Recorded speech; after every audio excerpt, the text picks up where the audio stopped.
શું કે બધા મિત્રો ભાઈ, આજે આપણે ઇક્વેશન બેલેન્સ કરવું જ પડશે ભાઈ. હવે જેમ તમે 10th માં આવી ગયા છો ને, આ આઈએમપી ટોપિક છે, ક્યાંક ને ક્યાંક આપણે બેલેન્સ ધ કેમિકલ ઇક્વેશન પૂછાય છે ને પૂછાય જ છે, બરાબર છે. તો આપણે ચાલુ કરી દઈ ડાયરેક્ટ, ટાઈમ વેસ્ટ કર્યા વગર. પહેલા આપણે એનસીઆરટી ની મેથડ કરશું, બરાબર છે.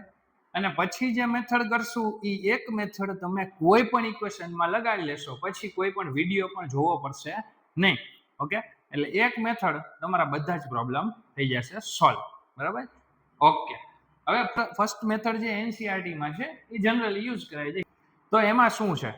ઓકે, હવે પહેલા તો એરોની રાઈટ સાઈડ વાળા પ્રોડક્ટ હોય, એરોની લેફ્ટ સાઈડ વાળા રિએક્ટન્ટ હોય. ઓકે, હવે લેફ્ટ સાઈડ જેટલા પણ બધી ટાઈપના એટમ હોય આપણે લખી નાખવાના.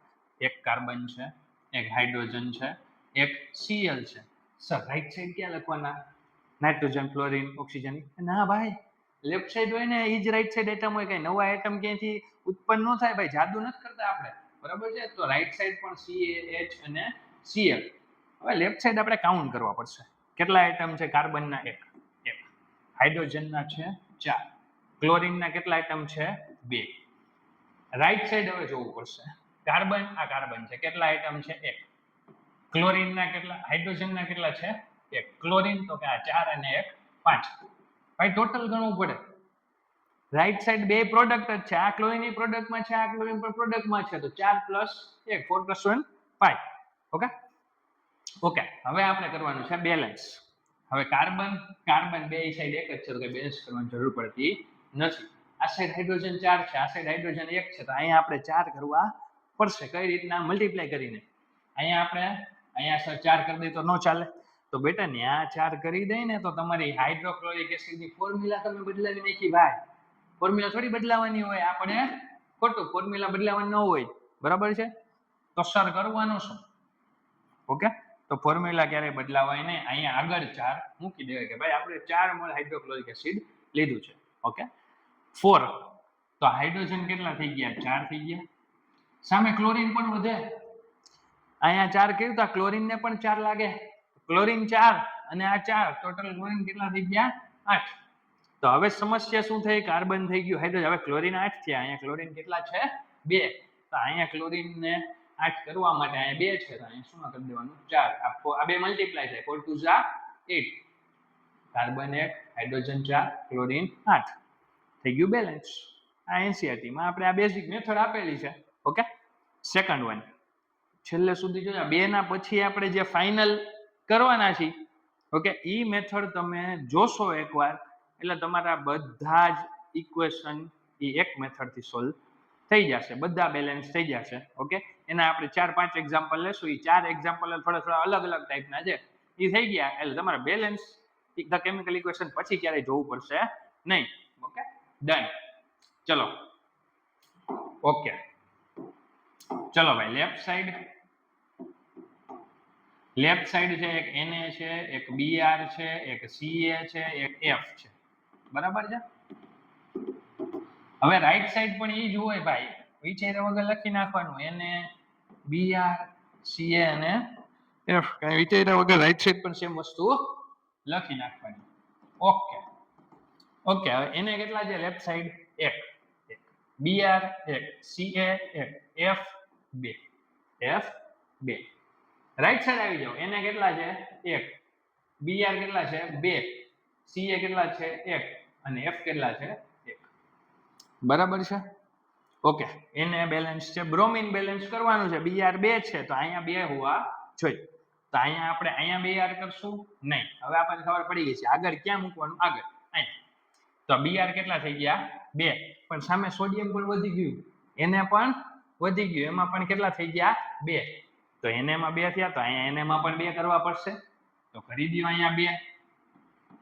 તો સામે શું વધ્યું? F પણ વધ્યું, F માં પણ 2 થયા. F ના 2 થયા, તો ડાબી બાજુ F માં પણ કેટલા છે? 2 જ છે. ઇક્વેશન થઈ ગયું બેલેન્સ. જોઈ લ્યો, બરાબર છે. સાવ ઈઝી મેથડ છે, કઈ તકલીફ વાળું છે નહીં. હવે આપણે આમાં જે બે મેથડ કરી એ બધા ઇક્વેશનમાં લાગુ નહીં પડશે. ઈઝી હશે એમાં લાગુ પડશે, બધામાં લાગુ નહીં પડે. હવે જે તમને મેથડ સમજાવું છું થોડીક કોમ્પ્લિકેટેડ કદાચ લાગી શકે અમુક માણસોને, બાકી નથી, કોમ્પ્લિકેટેડ છે નહીં, પણ થોડીક લાગી શકશે, પણ એકવાર આવડી ગઈ તો તમારે બધા ઇક્વેશન સોલ્વ અને ડાયરેક્ટ આન્સર. એમાં તમારે આવું નહીં કરવું પડે અહીંયા બેલેન્સ હોય બને, એક જ ગામાં આન્સર. બરાબર છે. ઓલું હોય ને કે ઘણા અઘરો રસ્તો લે, અઘરો રસ્તો છે પણ તમારે એમાં પછી મંજિલ પણ જોરદાર છે. Okay done. ચલો ઓકે, હવે ધ્યાનથી જોજો ભાઈ, બધા ધ્યાનથી અહીંયા ધ્યાન રાખો ભાઈ. બરાબર છે, ધ્યાનથી જોજો. બહુ મસ્ત મેથડ છે, ઈઝી મેથડ છે. થોડીક અમુક લોકોને ટીકી લાગી શકે, અમુક લોકોને બાકી વાંધો નહીં આવે. ચલો ભાઈ, ચલો એબીસીડી બોલતા આવડે? સર આવડે જ ને, એમ કઈ થોડી કઈ નાના છે 4th સ્ટાન્ડર્ડમાં 3rd સ્ટાન્ડર્ડમાં એ નહીં આવડતી હોય. બરાબર, તો બસ અહીં આગળ મૂકી દેવાનું A B C D. Okay bye, okay bye bye. ચલો ભાઈ, મજાક કરું છું ભાઈ, નથી પૂરું હજી. બરાબર, નથી પૂરું થયું. ઓકે ચલો એબીસીડી મૂકી દીધું. Very good, very good. ચલો ઓકે, હવે શું કરશું તો આ બધા શું કહેવાય, હવે પહેલા આપણે કાર્બનની વારી કાઢીએ. બરોબર છે, એટલે પકડીને મારવાનું નથી ભાઈ. કાર્બન કેટલા છે? 2. એની સાથે મલ્ટીપ્લાય શું કરવાનું? આગળ જે આપણે રાખ્યું એબીસીડી એની સાથે મલ્ટીપ્લાય કરવાનું. કાર્બન 2 છે તો મલ્ટીપ્લાય શું કરવાનું? A, તો એ થઈ જશે 2A equal to right side carbon જોવાના. રાઈટ સાઈડ કાર્બન કેટલા છે? 1. એની સાથે શું મલ્ટીપ્લાય કરવાનું? C, તો 2A is equal to C. આ થઈ ગયું આપણું ઇક્વેશન. સેકન્ડ, હવે હાઇડ્રોજનની વાત કરીએ. 2 શું મલ્ટીપ્લાય કરવાનું આગળ હોય તો 2A ઇઝ ઇક્વલ ટુ આમાં hydrogen 2D. Third one oxygen 2 આગળ હોય મલ્ટીપ્લાય કરવાનું 2B. Oxygen 2C plus D.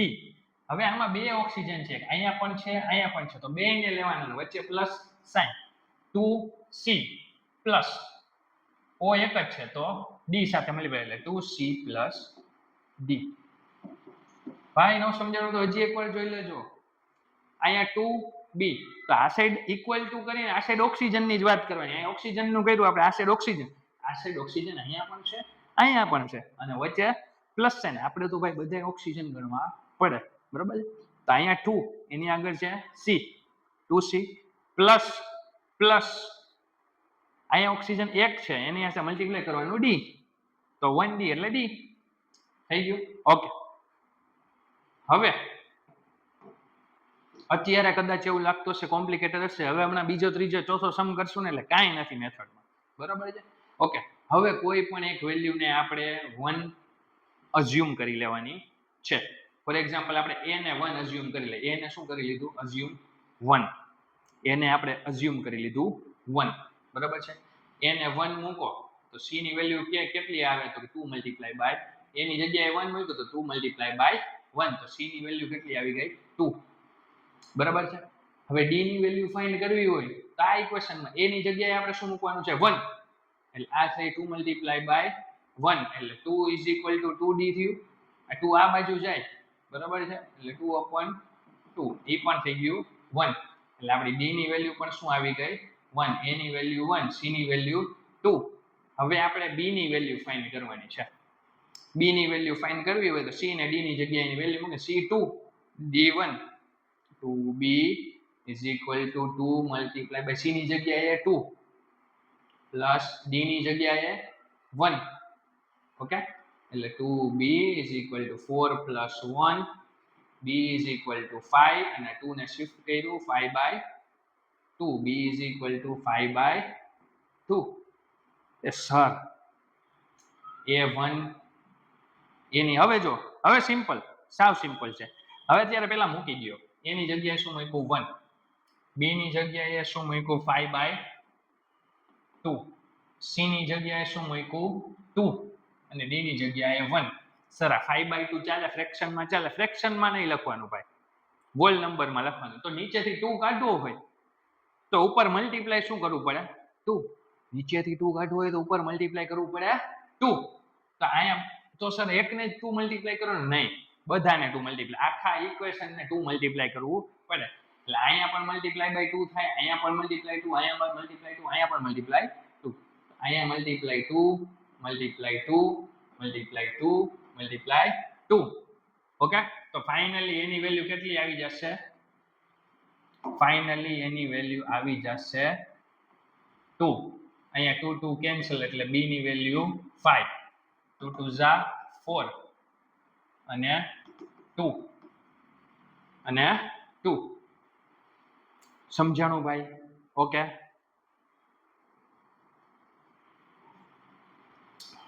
સમજાઈ ગયું ભાઈ બધાને?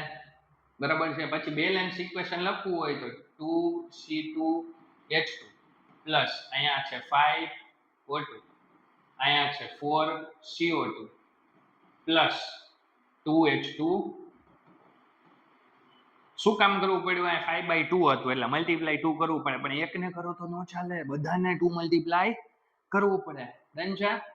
ચલો, હવે ઈઝી લાગશે. એકવાર થઈ ગયું ને, એકવાર પહેલી વાર થોડુંક ડિફિકલ્ટ લાગે. હવે તમે 2-3 કરશો ને એટલે આરામથી તમે સોલ્વ તમે જાતે કરશો. ચલો પહેલા તો શું કરવાનું છે? ABCD બોલવાની છે. A for apple, B for ball, C for cat, D for doggy. ચલો થઈ ગયું ભાઈ? ઓકે, હવે આપણે શું કરશું? હવે એલ્યુમિનિયમની પહેલા વારો કાઢશું. બરાબર છે? 1 છે એની સાથે શું મલ્ટીપ્લાય કરવાનું? આગળ હોય એ મલ્ટીપ્લાય કરવાનું. તો 1 રાઈટ સાઈડ પણ એલ્યુમિનિયમ ક્યાં છે? 2 એની સાથે શું મલ્ટીપ્લાય કરવાનું? D. તો 2D. હવે બ્રોમિન 3A બ્રોમિન 1C એટલે ખાલી C. K 2B આ બાજુ K 1C. SO4 આખું એક ગ્રુપ છે. SO4 આખું એક ગ્રુપ છે ને S ને O ને અલગ ન લ્યો તો ચાલે. SO4 આખું ગ્રુપ છે. રાઈટ સાઈડ પણ હોવું જોઈએ SO4. રાઈટ સાઈડ પણ SO4 છે. SO4 1 એની સાથે મલ્ટીપ્લાય કર્યું B તો B. આ સાઈડ SO4 કેટલા છે? 3 એની સાથે શું મલ્ટીપ્લાય કરવાનો? D તો 3D. આટલું સમજાઈ ગયું? આટલું સમજાઈ ગયું. બરાબર છે? હવે શું કરી દેવાનું? આપણે અઝ્યુમ કરી લેવાનું. આપણે એકને ગમે 1 અઝ્યુમ કરી લે તો આપણે D ને અઝ્યુમ કર્યું 1. D ને અઝ્યુમ કર્યું 1. અહીંયા 1 મૂકો તો એની વેલ્યુ કેટલી આવે? 2. એની વેલ્યુ 2. હવે C ની વેલ્યુ ફાઇન્ડ કરવી હોય તો એની જગ્યાએ A છે 2 તો એની જગ્યાએ 2 મૂકો તો C શું થાય? 6. 2 3 ઝા 6. હવે કોણ વધ્યું ભાઈ? B વધ્યું. B આવ્યું. બરાબર છે? 2B = C તો B ની વેલ્યુ ફાઇન્ડ કરી. C ની જગ્યાએ શું મૂકવાનું? 6 એટલે 2B = 6 છે. તો B = 6/2 એટલે કે 3.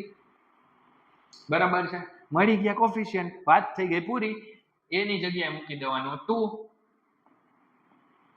B ની જગ્યાએ મૂકી દેવાનું છે આપણે 3, C ની જગ્યાએ મૂકી દેવાનું 6 અને D ની જગ્યાએ મૂકી દેવાનું 1. 1 મૂકવાની જરૂર હોય નહીં, ખાલી. ઓકે, તો જોઈ લો. એલ્યુમિનિયમ 2 રાઈટ સાઈડ એલ્યુમિનિયમ અહીંયા 1 છે. એલ્યુમિનિયમ 2. Br છે 3 2 = 6. Br છે અહીંયા આગળ 6. પોટેશિયમ છે K 2 3 = 6 અહીંયા આગળ 6. SO4 છે 3. SO4 છે 3. બરાબર છે? એટલે પછી ફાઇનલ બેલેન્સ કેમિકલ ઇક્વેશન લખો તો એને ABCD નહીં લખવાનું. 2AlBr3 plus 3K2SO4 gives 6KBr plus અહીંયા 1 છે તો 1 માં કઈ આગળ લખવાની જરૂર ન હોય. Al2SO4 thrice. થઈ ગઈ ઈઝી ભાઈ. પહેલી વાર થોડીક આગ લાગી. બરાબર છે? હવે બધા આવી જ રીતના આરામથી સોલ્વ થઈ જશે. જોઈ લો ભાઈ. ચલો ભાઈ, ચલો ઓરેન્જ. चलो ऑरेंज काला खटा A B C D. D थोड़ा साइन हो गई D की. चलो भाई चलो भाई. आयरन 1 છે એની સાથે મલ્ટીપ્લાય કરવાનું A. અહીંયા 2C. હાઇડ્રોજન 2 એની સાથે મલ્ટીપ્લાય કરવાનું B એટલે 2B. આ બાજુ hydrogen 2D. 2D. SO4 group બે સાઈડ છે ભાઈ. SO4 1 છે તો એની સાથે મલ્ટીપ્લાય કરવાનું B. SO4 3 છે એની સાથે મલ્ટીપ્લાય કરવાનું C. બરાબર છે? તો બસ 3 જ છે. બરાબર છે? ઓકે, ચલો હવે છે ને C ને 1 લઈ લઈ. C ને શું લઈ લઈએ આપણે? 1. C ને આપણે લઈ લીધું 1. C ને 1 લઈ લીધું. C ને આપણે લઈ લીધું 1 તો એની વેલ્યુ થશે 2, b ની વેલ્યુ થશે 1 મૂકો એટલે 3 અને d ની વેલ્યુ થશે આ ઇક્વેશનમાં આ 2 આ બાજુ જાય એટલે 2 2 કટ એટલે b = d જેટલી b હોય એટલી d ની વેલ્યુ હોય 3 મૂકી દો ઇક્વેશનમાં a છે 2 b છે 3 c છે 1 અને d છે 3 1 હોય તો ઇક્વેશનમાં આગળ કઈ 1 લખવાની જરૂર હોય નહીં ચેક કરી લેજો બેલેન્સ થઈ ગયું જશે બરાબર છે થઈ ગઈ ભાઈ ઈઝી મેથડ ઓકે આ મેથડ કોઈ પણ ઇક્વેશનમાં ચાલશે સ્ટાર્ટિંગ ની હતી બધે નહીં ચાલે ઓકે ચલો લાસ્ટ વન ચલો ગાઈઝ લાસ્ટ વન આપણે કરી નાખીએ લાસ્ટ વન ચલો purple A B C D થોડીક ઇન્ટરેસ્ટિંગ થશે થોડી ચલો વ્હાઈટ લઈ લઈએ આ જો fe 1 છે તો a મલ્ટીપ્લાય કરવાનો fe 1 છે 1 સાથે a મલ્ટીપ્લાય કરવાનો ઇક્વલ ટુ આ સાઈડ fe કેટલા છે 2 2c s કેટલા છે 1 તો a s કેટલા છે 1 તો એની સાથે d એટલે a = d ઓક્સિજન 2b આ સાઈડ ઓક્સિજન 2 છે એક અહીંયા પણ છે એક અહીંયા પણ છે આપણે બે લેવાના અને વચ્ચે પ્લસ સાઇન બે લેવાના અને વચ્ચે plus sign 3c plus 2d ત્રણ ઇક્વેશન આપણને મળી ગયા છે આરામથી 1 2 ને 3 ત્રણ ઇક્વેશન મળી ગયા છે હવે એકને ઇમેજિન કરી લ્યો 1 એટલે કામ થાય પૂરું બરાબર છે કેને લેશું c ને 1 લઈ લે c = 1 તો a = થશે 2 તો d a ને d બે સેમ છે તો a 2 છે તો d પણ 2 છે b ની વેલ્યુ ફાઇન્ડ કરવી હોય તો આમાં મૂકી દેવાનું આ ઇક્વેશનમાં c ને d ની વેલ્યુ મૂકી દેવાની ચલો અહીંયા જ કરી નાખીએ 2b = c ની જગ્યાએ 1 મૂકો તો અહીંયા 3 d ની વેલ્યુ 2 છે તો 2 2 જા 4 બરાબર છે તો 2b = 7 તો b = 7/2 b ની વેલ્યુ આવી 7/2 હવે નીચે ફ્રેક્શન એવું જોઈ નહીં આપણે વાત થઈ નીચે ફ્રેક્શન નીચે મતલબ ફ્રેક્શન વેલ્યુ નહીં રાખવાનું હોલ નંબરમાં રાખવાનું તો મલ્ટીપ્લાય શું કરવું પડશે નીચે 2 કાઢવા મલ્ટીપ્લાય 2 જ કરવું પડશે અહીંયા મલ્ટીપ્લાય 2 અહીંયા મલ્ટીપ્લાય 2 અહીંયા મલ્ટીપ્લાય 2 અહીંયા મલ્ટીપ્લાય 2 c ની વેલ્યુ 2 a ની વેલ્યુ 4 d ની વેલ્યુ 4 2 2 કટ 7 2 4 4 7 2 નહીં a ની વેલ્યુ છે 4 b ની વેલ્યુ છે 7 c ની વેલ્યુ છે 2 અને d ની વેલ્યુ છે c ની વેલ્યુ છે 2 અને d ની વેલ્યુ છે 4 ભાઈ પેને કહે છે હવે બંધ કરો તો સારી વાત છે ઓકે ચલો એની ડાઉટ આ મેથડ બધે ચાલશે બીજું એક કઈ વસ્તુ જોવાની જરૂર પડશે નહીં આમાં તમારું બેલેન્સ ધ કેમિકલ ઇક્વેશન આવી ગયું કઈ રીતના બેલેન્સ કરવું આ વિડીયો જોઈ લીધો એટલે તમારું બેલેન્સનું કામ થઈ ગયું પૂરું બેલેન્સ વાળા બધા આવડી જશે ઓકે જય હિન્દ જય ભારત